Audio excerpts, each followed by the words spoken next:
सीमांचल के सभी सम्मानित वोटरगण बल्कि पूरे बिहार के वोटरों, आदाब और सलाम। मैं आपकी खिदमत में अर्ज करना चाह रहा हूं कि बिहार में तकरीबन 65 लाख लोगों का नाम वोटर लिस्ट से हटा दिया गया है।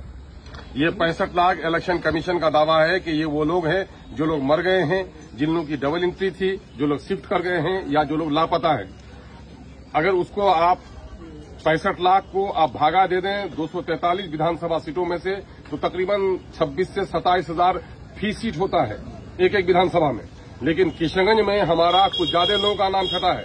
अमोर बैसा में हमारे 45,000 लोगों का नाम हटाया गया है। किशनगंज विधानसभा क्षेत्र में 49,000 लोगों का नाम हटाया गया है। कोचाधामन में 30,000 लोगों का नाम हटाया गया है।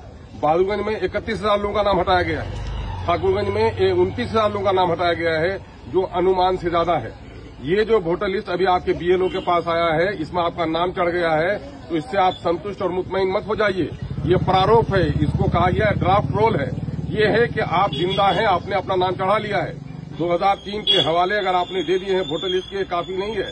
वो 11 कॉलम में से एक कॉलम का सबूत आपको देना है, जिसमें जैसे कि जन्म प्रमाण पत्र है, बोर्ड का सर्टिफिकेट है, पासपोर्ट है, आवास प्रमाण पत्र है, 87 से पहले का बैंक खाता वगैरह है।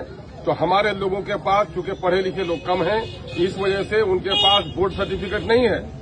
लोगों के पास जन्म प्रमाण पत्र भी नहीं है। 2006 के लोग जन्म लिए थे, उन्हीं का नाम 2024 में चला, और 2006 में 100 में सिर्फ 16 आदमी का नाम वोटर लिस्ट में चला था। इसलिए आप गफलत में मत रहिए। वो 11 कागज में से एक कागज जमा कीजिए। उस कागज में सबसे आसानी के साथ जो कागज जमा किया जा सकता है, वो कागज है आपका आवास प्रमाण पत्र। इसलिए आप फौरन सीओ के यहाँ पोर्टल में आप अप्लाई कीजिए और आवास प्रमाण पत्र अपना निर्गत कराइए।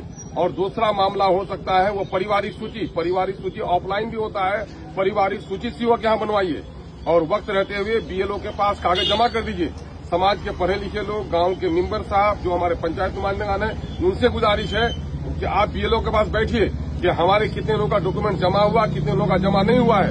इलेक्शन कमीशन की तरफ से ये काम बड़ा धोखे का हो रहा है कि जिनका डॉक्यूमेंट जमा हुआ है और जिनका नहीं जमा हुआ है, इस प्रारूप में उसका कोई सबूत नहीं मिलता है।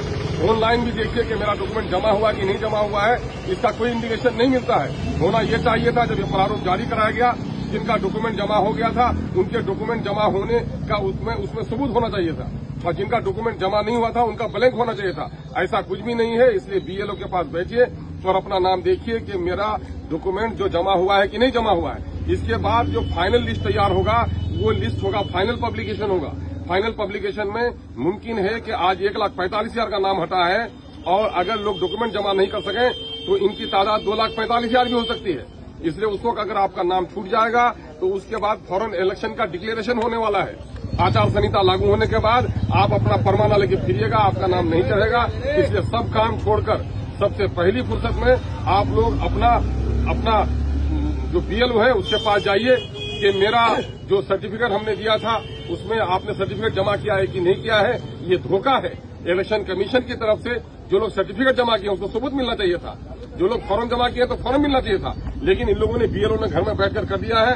अगर फिर बैठ के कर देगा तो फिर आप लोगों में से हमारे बहुत सारे लोगों का नाम छट जाएगा, जो हमारा बड़ा नुकसान होगा। इसके लिए सचेत हो जाएगा।